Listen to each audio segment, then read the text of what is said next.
संस्कार की क्रिया शरीर की कर देना। क्यों बोलेगा? अब बाद में आप करो तो करो, नहीं करो तो नहीं करो, आपका परिवार जाने, उनका दोष।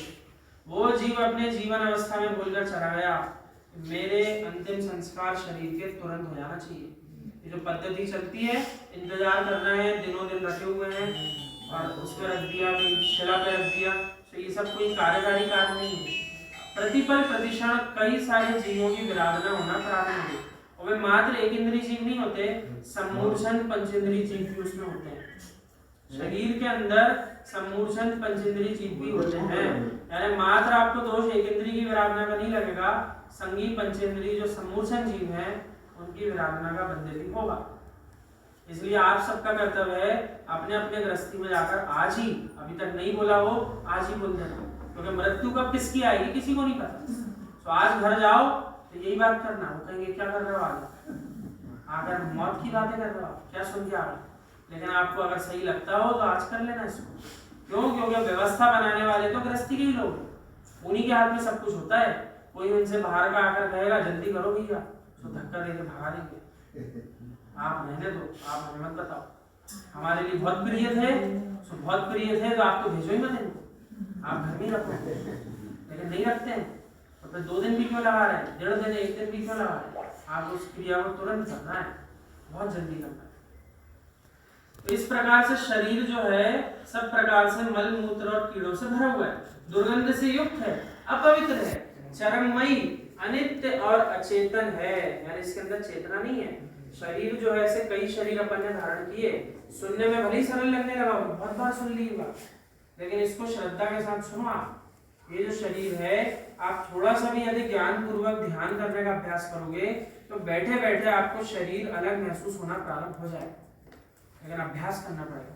जब विचार करोगे हाँ जो मैं चिंतन कर रहा हूँ उसमें मेरे हाथ का क्या काम, ये जो अभी मेरा चिंतन चल रहा है इसमें मेरा पैर क्या कर रहा है, आपको स्पष्ट ऐसा अनुभव होगा कि जो शरीर के अलग अलग अंग हैं, ये संपूर्ण शरीर है, इससे मेरे ज्ञान पर कोई फर्क नहीं पड़ रहा। चाहे पैर में चोट लगी हो चाहे नहीं लगी हो, मेरे भाव स्वरूप उस जगह जाते हैं तो मैं विभाव में चला जाता हूँ, और यदि उस तरफ नहीं जाए मेरे भाव तो मैं अपने स्वभाव में अपना चिंतन कर सकता हूँ। कौन अनुभव कर पाएगा? इसमें बार बार मेहनत की होगी, वही कर पाएगा। एक बार सुन लेने से सामान्य विषय लगता है, यहाँ सुना हुआ है। अज्ञानी मिथ्या दृष्टि भी जानते हैं, शरीर अलग है आत्मा अलग है, मानते नहीं, जानते तो वो भी है। क्यों? उनने भी सुन रखा है दुनिया में, उनने भी पढ़ रखा है कहीं ना कहीं, ये शरीर तो नहीं रह जाता मरने के बाद, देखा उनने भी, कईयों को वो भी छोड़ के आए शमशान, तो देखा सबने, जानते हैं मानते नहीं है। अपन को मानना है, तभी तो अन्य कुल के जीवों में और जैन कुल के ज्ञानी जीव में भेद होगा। ये सिर्फ जानता नहीं था, मानता भी था, इसलिए अपने शरीर के पोषण करने के लिए अवक्ष पदार्थों का सेवन नहीं करता था, उन्हीं पदार्थों को ग्रहण करता था जो मर्यादा सहित हो, भक्ष्य हो। जीव यदि जिनेन्द्र प्रभु की आज्ञा मानेगा तो वो उनके विरुद्ध कार्य कैसे करेगा, ऐसा विचार करना चाहिए। और गलती से जो कार्य हो भी रहे हो, चारित्र मोहिनी कर्म का उदय कहो, ज्ञानावर्णी कर्म का उदय कहो, दर्शनावर्णी का उदय कहो, तो भी उस जीव को गलती होते होते भी एहसास होता है कि मैं गलती कर रहा हूँ, गलत हो रहा है।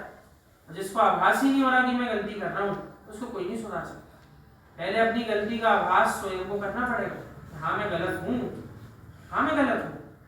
हे जिनेन्द्र प्रभु मान ठिठियां बोला जाता है उस प्रारूप, हाँ जिनेन्द्र प्रभु मैंने गलती की, मैंने ऐसे ऐसे दोष किए, वो सब मिथ्या हो। जब मानेंगी नहीं गलती तो क्षमा किस बात, क्षमा मांगने का काम ही नहीं, तो करेगा भी कौन क्षमा का काम? जिसको लग रहा होगा कि मुझे सुधार करना है, आगे बढ़ना है, उसको गलती नहीं लगेगी, मध्यम भी नहीं लगेगा। चरममय, अनित्य, अचेतन, पतनशील, नाशवान, अनेक प्रकार के दुखों का पात्र, यानी कितने कितने दुख आते हैं, एक एक अंगुल में 96 रोग बताएं, एक अंगुल में। तो एक अंगुल जो इतना सा है, अब आप पूरे शरीर में लगा लो कितने अंगुल होंगे, तो उसका गुणा फिर किससे करना है? 46 से।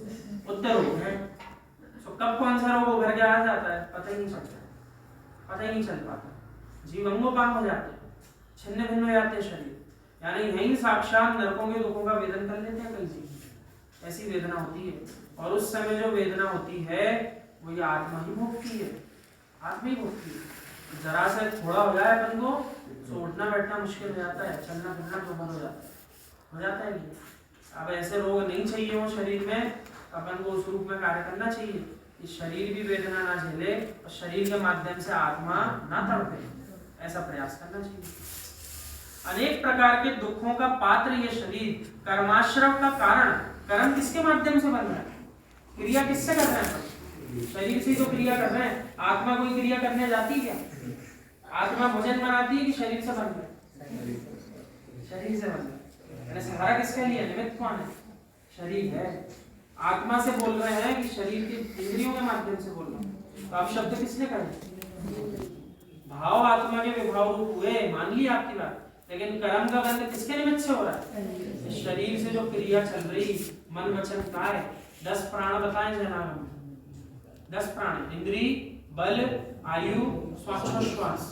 सो इंद्री 5, बल 3, मन वचन काय, आयु और श्वासोच्छ्वास।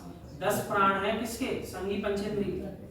एक इंद्री की बात करो तो कितने रह जाएंगे, कितने रह जाएंगे, आयु श्वासोच्छ्वास तो है सबके, इंद्री कितनी और बल कितना, एक बल।